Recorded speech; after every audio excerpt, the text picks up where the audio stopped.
राधे राधे। हरे कृष्ण। आप सभी को माघ पूर्णिमा की हार्दिक शुभकामनाएं।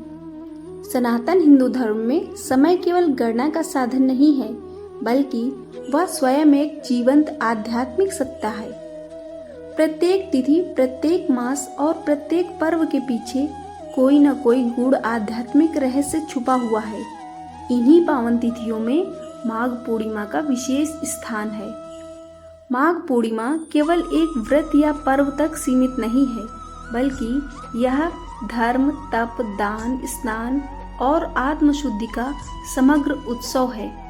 माघ मास को शास्त्रों में मासोत्तम कहा गया है और उसकी पूर्णिमा को उस मास का शिखर माना गया है।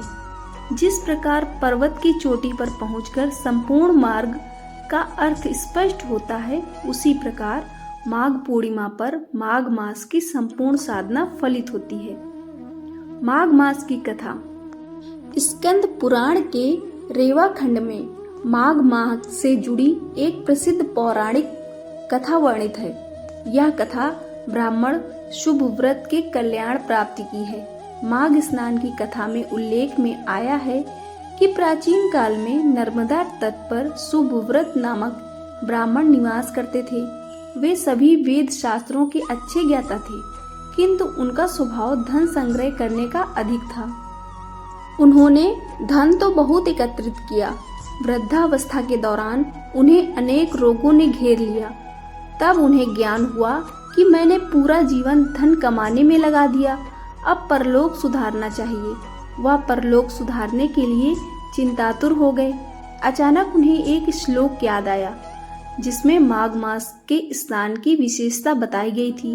उन्होंने माघ स्नान का संकल्प लिया और माघे निमग्न सलिले सुशीते विमुक्त पापास्त्री दिवम प्रयान्ति, इसी श्लोक के आधार पर नर्मदा में स्नान करने लगे। 9 दिनों तक प्रातः नर्मदा में जल स्नान किया और 10वें दिन स्नान के बाद उन्होंने अपना शरीर त्याग दिया। शुभ व्रत ने जीवन भर कोई अच्छा कार्य नहीं किया था, लेकिन माघ मास में स्नान करके पश्चाताप करने से उनका मन निर्मल हो गया। माघ मास के स्नान करने से उन्हें स्वर्ग की प्राप्ति हुई, यानी स्वर्ग लोक में स्थान मिला।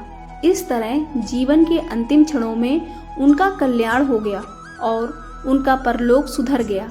अतः माघ माह के दौरान स्नान, दान और भक्ति से जुड़ा यह विशेष समय मनुष्य को आत्मिक शांति, मोक्ष और स्वर्ग दिलाने में लाभकारी है। यह कथा यह संदेश देती है कि चाहे मनुष्य ने जीवन भर कोई पुण्य न किया हो, यदि वह माघ मास में सच्चे मन से स्नान और भगवान की भक्ति करता है तो उसे सद्गति प्राप्त होती है। पूर्णिमा की कथा। पूर्णिमा व्रत की एक कथा के अनुसार कांतिका नगर में धनेश्वर नाम के ब्राह्मण अपना जीवन भिक्षा मांगकर निर्वाह करते थे। उनकी कोई संतान नहीं थी। एक दिन उनकी पत्नी नगर में भिक्षा मांगने गई, परंतु सभी ने उसे बांझ कहकर भिक्षा देने से इनकार कर दिया। फिर किसी ने ब्राह्मण दंपति को 16 दिन तक मां काली की पूजा करने को कहा। उन्होंने विधिवत पूजा करके आराधना की और तब उनकी आराधना से प्रसन्न होकर मां काली ने दोनों को संतान प्राप्ति का वरदान दिया और कहा कि अपने सामर्थ्य के अनुसार प्रत्येक पूर्णिमा को तुम दीपक जलाओ। इस तरह हर पूर्णिमा के दिन तक दीपक बढ़ाते जाना है, जब तक कम से कम 32 दीपक ना हो जाएं। इसके बाद ब्राह्मण ने अपनी पत्नी को पूजा के लिए पेड़ से आम का कच्चा फल तोड़ कर दिया और उसकी पत्नी ने पूजा की और फल स्वरूप वह गर्भवती हो गई। उसके घर एक पुत्र ने जन्म लिया, जिसका नाम देवदास रखा। देवदास जब बड़ा हुआ तो उसे अपने मामा के साथ पढ़ने के लिए काशी भेजा। काशी में धोखे से देवदास का विवाह हो गया। देवदास ने कहा कि वह अल्पायु है, परंतु फिर भी जबरन उसका विवाह करवा दिया गया। कुछ समय बाद काल उसके प्राण लेने आया, लेकिन ब्राह्मण दंपति ने पूर्णिमा का व्रत रखा था, इसलिए काल उसका कुछ बिगाड़ नहीं पाया। कहा जाता है कि तभी से पूर्णिमा का व्रत करने से समस्त संकटों से मुक्ति मिलती है और सभी मनोकामनाएं पूर्ण होती हैं। आपको ये कथाएं पसंद आई हों तो वीडियो को लाइक, शेयर और चैनल को सब्सक्राइब करें। धन्यवाद।